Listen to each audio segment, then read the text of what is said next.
نحمده ونصلي على رسوله الكريم أما بعد فأعوذ بالله من الشيطان الرجيم بسم الله الرحمن الرحيم رب اشرح لي صدري ويسر لي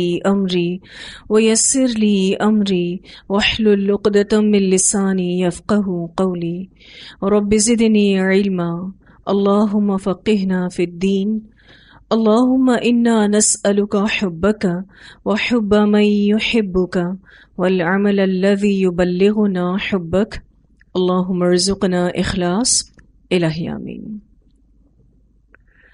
لیسن نمبر 1 سورۃ الفاتحہ آیت نمبر 1 to 7 1 سے لے کر 7 تک۔ فاتحہ کا لفظ فتح سے ہے، کسی چیز کی بندش کو کھولنا۔ قرآن پاک کی یہ پہلی سورۃ الفاتحہ جس سے قرآن کا آغاز ہو رہا ہے۔ سورۃ الفاتحہ کو پڑھنے سے پہلے ہم تعوذ اور تسمیہ یعنی اعوذ باللہ من الشیطان الرجیم اور بسم اللہ الرحمن الرحیم کا لفظی ترجمہ، لفظی وضاحت اور اس کے بارے میں اللہ تعالیٰ کا حکم پڑھیں گے انشاءاللہ۔ اعوذ میں پناہ چاہتی ہوں۔ اعوذ کا لفظ عین واو ذال سے ہے، اس کا معنی ہوتا ہے پناہ طلب کرنا، باللہ اللہ کی۔ بازر بی اس کو اگر آپ سرکل کر لیں، عربی زبان میں حروف بھی معنی رکھتے ہیں۔ اب اس بازر بی کا معنی ہوتا ہے ساتھ اللہ کے، ٹھیک ہے، یعنی اللہ کی، جو کی کا معنی آ رہا ہے وہ بازر بی سے آ رہا ہے، باللہ اللہ کی۔ اللہ کے نام کا روٹ ورڈ حمزہ لام ہا ہے۔ الہ لفظ آپ نے سن رکھا ہے، جب یہ الہ ہوتا ہے تو یہ کیا بن جاتا ہے؟ اللہ بن جاتا ہے۔ اللہ کا ذاتی نام ہے۔ من سے، قرآن پاک میں آپ جہاں بھی من کا لفظ پڑھیں گے اس کا ترجمہ سے ہی ہوتا ہے۔ الشیطانی شیطان کا جو لفظ ہے اس کا روٹ ورڈ شین تو نون ہے۔ روٹ ورڈ آپ کو دیکھیں ہر لفظ کے نیچے نظر آ رہا ہے۔ شطانہ کا معنی ہوتا ہے گہرا کنواں، اور رجیم مردود۔ اور رجیم کا لفظ را جیم میم سے ہے، اور رجم کہتے ہیں پتھر مارنے کو، دور بھگایا ہوا۔ دوبارہ سے دہرائیں گے، اعوذ میں پناہ چاہتی ہوں، باللہ اللہ کی، من سے، الشیطان شیطان، الرجیم مردود یعنی شیطان مردود سے اللہ کی پناہ چاہتی ہوں۔ اب سوال یہ پیدا ہوتا ہے کہ ہم تعوذ کیوں پڑھیں؟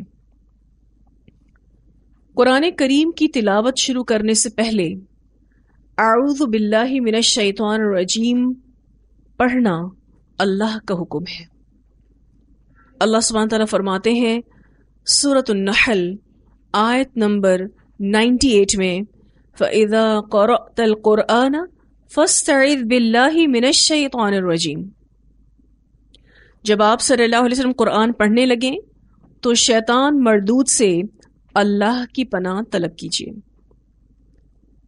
تو اگر آپ کے ذہن میں یہ سوال آتا ہے کہ ہم کیوں تعوذ پڑھیں قرآن کریم پڑھنے سے پہلے، تو اس کا جواب یہ ہے کہ یہ اللہ کا حکم ہے، اور اس جواب کی دلیل سورۃ النحل آیت نمبر 98 ہے۔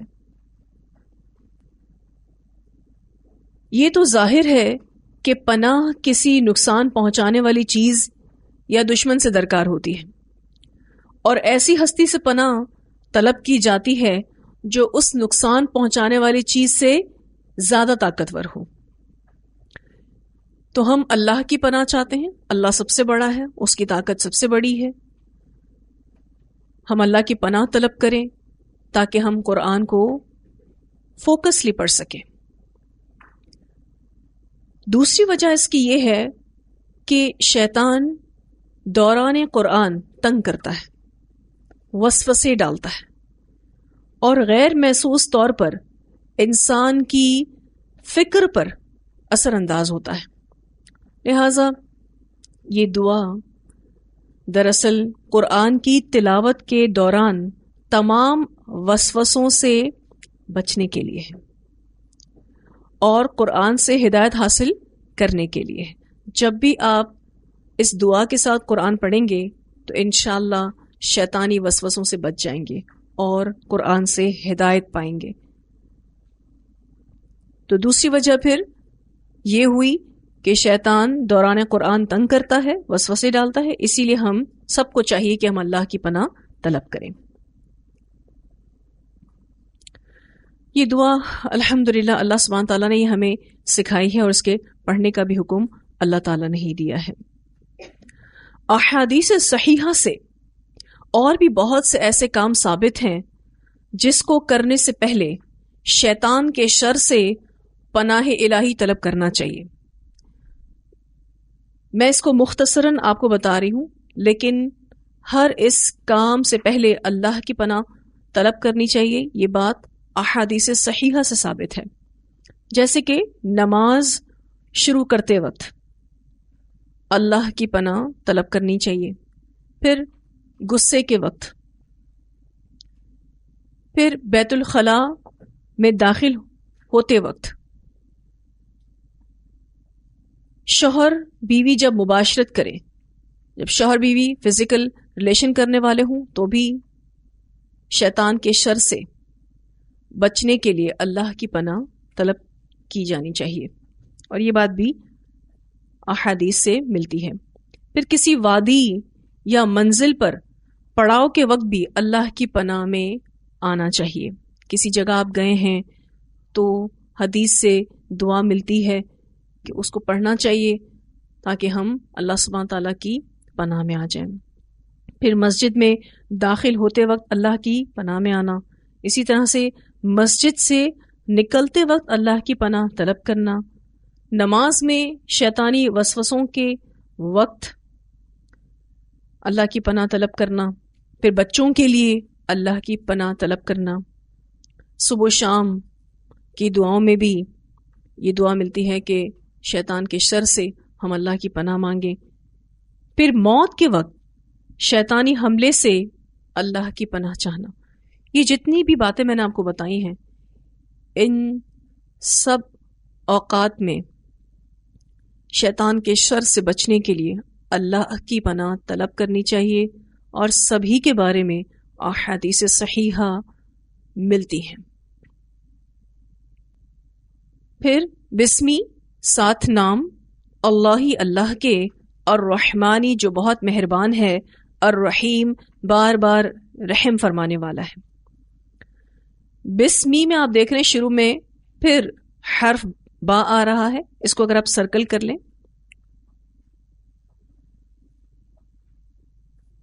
جیسے کہ میں نے آپ سے اس سے پہلے بھی ذکر کیا کہ عربی زبان میں حروف کے بھی معنی ہیں.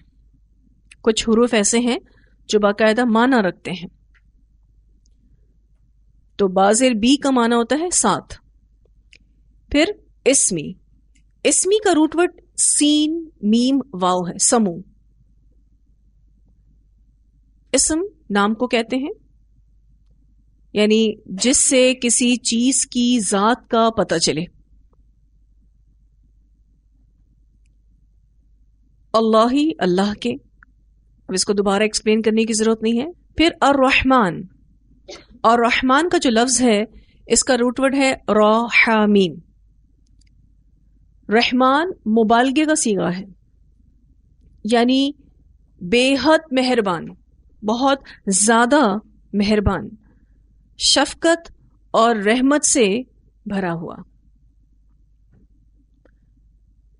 پھر الرحیم، اس کا روٹ ورڈ بھی آپ دیکھیے را حا میم ہے، بار بار رحم فرمانے والا، یعنی تسلسل کے ساتھ رحم فرمانے والا. ایک غلطی ہم کرتے ہیں اس کو معاف کرتا ہے، پھر دوبارہ غلطی کرتے ہیں پھر اس کو بھی معاف کرتا ہے، یعنی بار بار معاف کرتا ہے، کنٹینیوسلی معاف کرتا ہے. جیسے کہ میں ابھی آپ سے ذکر کر رہی تھی کہ قرآن پاک کا آغاز اس سورۃ الفاتحہ سے ہوتا ہے، اور سورۃ الفاتحہ کا آغاز بسم اللہ الرحمن الرحیم سے ہوتا ہے، یعنی اللہ کے نام سے، اللہ کے نام کی برکت سے یا مدد سے میں اس کام کی ابتدا کرتی ہوں. ایک تو اس میں اللہ تعالیٰ کا ذاتی نام ہے بسم اللہ، اور ساتھ ساتھ دو صفاتی نام بھی ہیں، ایک الرحمن اور دوسرا رحیم. رحمان میں رحیم سے زیادہ مبالغہ ہے. مبالغہ سمجھتے ہیں کسے کہتے ہیں؟ کسی بھی چیز کی زیادتی بیان کرنا، کسی بھی چیز کا زیادہ ہونا. تو رحمان میں رحیم سے زیادہ مبالغہ ہے. ایک عام قول ہے کہ اللہ تعالی رحمان فی الدنیا ہے، رحیم فی الآخرہ ہے، یعنی اللہ تعالیٰ دنیا میں رحمان ہے اور آخرت میں رحیم ہوگا. دنیا میں اللہ تعالیٰ رحمان ہے، اسی وجہ سے اللہ تعالیٰ کی رحمت عام ہے بلا تخصیص، یعنی کافر بھی اس سے فیضیاب ہو رہے ہیں اور مومن بھی. سبھی کو اللہ تعالیٰ سامان رزق دے رہا ہے، وسائل زندگی مہیا کر رہا ہے، سبھی جی رہے ہیں نا اس دنیا میں. آپ دیکھیں جو کافر ہے اللہ کا حالانکہ نافرمان ہے، لیکن اس کے باوجود بھی اللہ اس کو کھانا پینا سب کچھ دے رہے ہیں.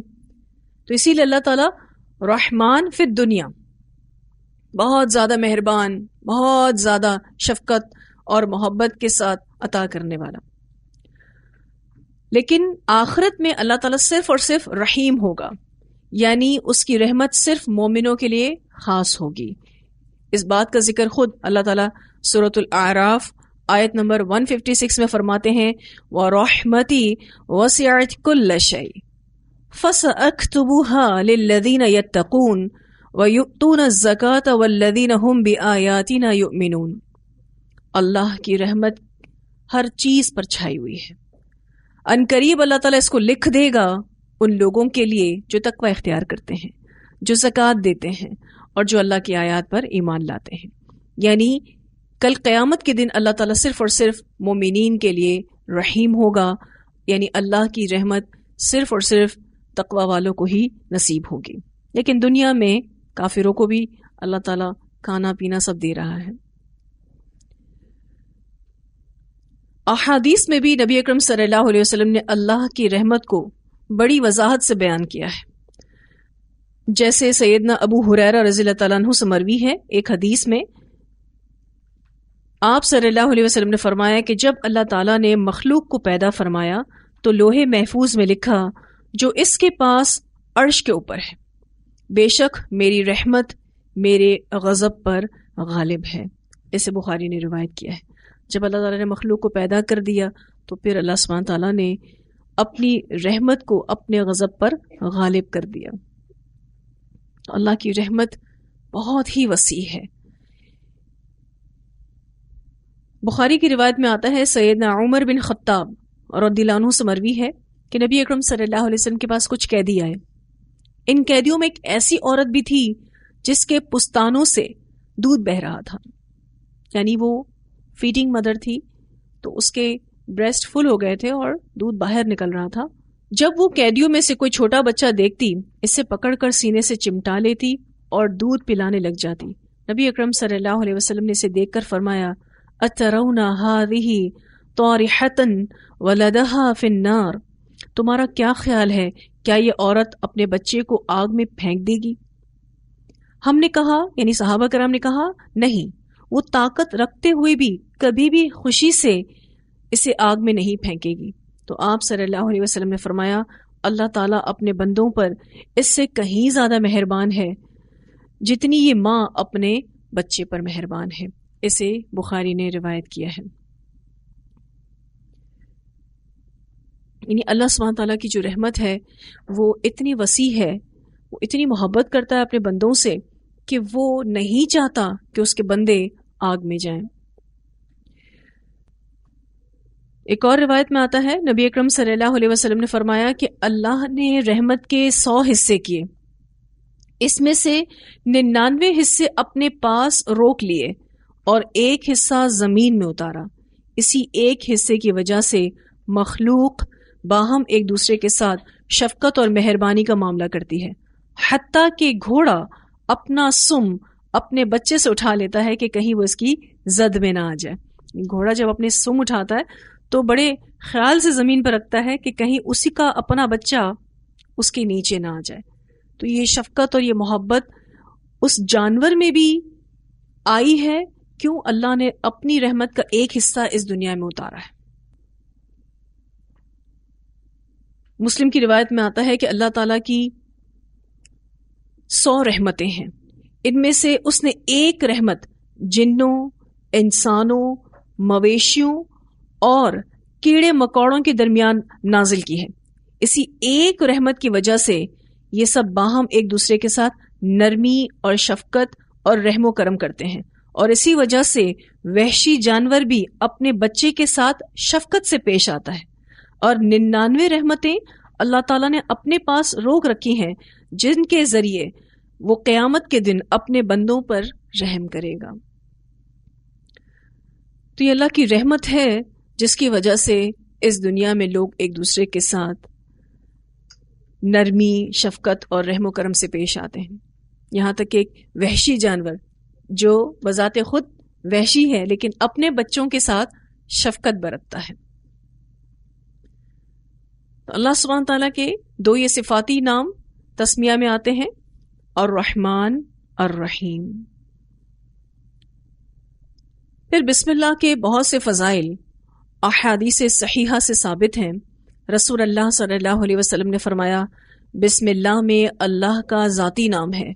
اللہ تعالیٰ کے اور بھی کئی پیارے نام ہیں، اسے ابن ابی حاتم نے روایت کیا ہے۔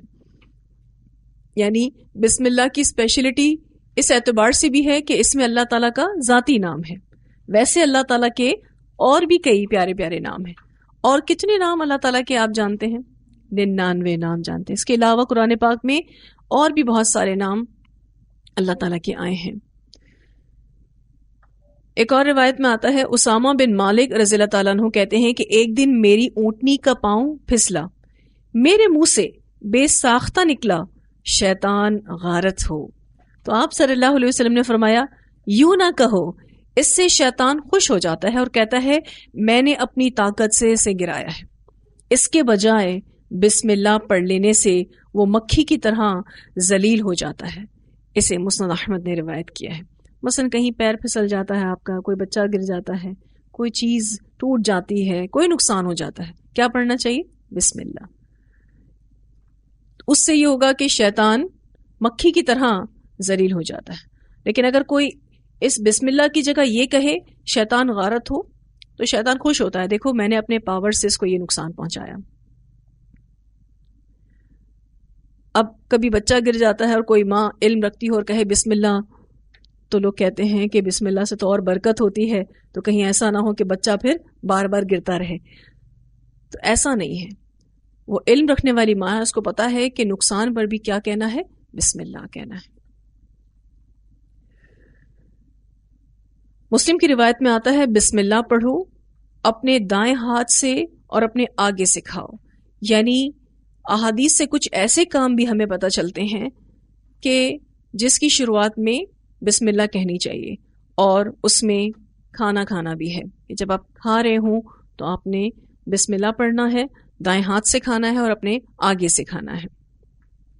ابو داؤد کی روایت میں آتا ہے کہ ہر وہ کام جو بسم اللہ پڑھے بغیر شروع کیا جائے وہ بے برکت ہے۔ آپ کوئی بھی ایسا کام کرتے ہیں جس میں آپ بسم اللہ نہیں پڑھتے تو پھر وہ کام بے برکت ہو جاتا ہے۔ اسی لیے اللہ کا نام لینا اور اس کام کو شروع کرنا دراصل اس کام میں برکت لانے کا سبب ہے۔ بسم اللہ پڑھنے کی بڑی حکمتیں ہیں اور اس کے بڑے فوائد ہیں۔ کیونکہ اللہ تعالیٰ اور اس کے رسول صلی اللہ علیہ وسلم کی ہر بات میں حکمت اور فائدہ ہوتا ہے. جب ہم اس کو اچھی طرح سے سمجھ لیتے ہیں تو ہمیں ہمارے یقین میں اور اعتماد میں اضافہ محسوس ہوتا ہے اور عمل کی مزید ترغیب بھی ملتی ہے. جب ہر کام کے آغاز پہ ہم بسم اللہ پڑھتے ہیں تو اللہ کی پرعظمت ہستی کا تصور ہمارے سامنے آ جاتا ہے، جس سے انسان کی نیت صحیح ہو جاتی ہے، اس کا رخ سیدھا ہو جاتا ہے. یعنی جو وہ کام کرنے جا رہا ہوتا ہے اس میں اس کو لازماً اللہ سبحانہ تعالیٰ کی طرف سے رہنمائی ملنا شروع ہو جائے گی. کیوں؟ کیونکہ اس نے اللہ کے نام کے ساتھ اس کام کو شروع کیا. پھر کام میں برکت بھی نصیب ہوگی، کام آسان بھی ہوگا اور اللہ تعالیٰ کی مدد بھی اس میں شامل ہو جائے گی. پھر بہت سارے اور بھی ایسے معاملات ہیں جس کے متعلق احادیث میں منقول ہے کہ بسم اللہ پڑھ کے ان کا آغاز کیا جائے. مثلا وضو سے پہلے، بیوی کے ساتھ ہم بستری کے وقت، اسی طرح سے گھر سے نکلتے وقت، پھر مسجد میں داخل ہوتے ہوئے اور نکلتے وقت، جانور کو ذبح کرنے کے وقت، کسی تحریر کے وقت، یعنی جب آپ لکھ بھی رہے ہیں تو بسم اللہ پڑھ کے شروع کریں. یہ بھی ساری باتیں احادیث صحیحہ سے ثابت ہیں کہ ان کاموں کو شروع کرنے سے پہلے بسم اللہ پڑھنی چاہیے. بہت سے علماء نے تو ان تمام احادیث سے یہ استدلال لیا ہے. استدلال لیا ہے مطلب ہوتا ہے دلیل لی ہے کہ ہر اہم کام سے پہلے بسم اللہ پڑھنا مستحب عمل ہے، یعنی پسندیدہ ہے. ہر اہم کام سے پہلے آپ بسم اللہ پڑھیں. کھانا بنا رہے ہیں بسم اللہ پڑھیں، کپڑے پہن رہے ہیں بسم اللہ پڑھیں، بچوں کو کپڑے پہنا رہے ہیں بسم اللہ پڑھیں. کوئی بھی اہم کام آپ کر رہے ہیں اللہ کا نام لے کے شروع کریں تو یہ سارے فائدے آپ کو نصیب ہوں گے. کام میں برکت ہوگی، کام آسان ہوگا، اللہ کی مدد شامل حال ہو جائے گی. تو دوبارہ سے دیکھتے ہیں اس کا لفظی ترجمہ. بسمی 7 نام اللہ ہی اللہ کے، الرحمن جو بے حد مہربان، الرحیم بار بار رحم فرمانے والا ہے.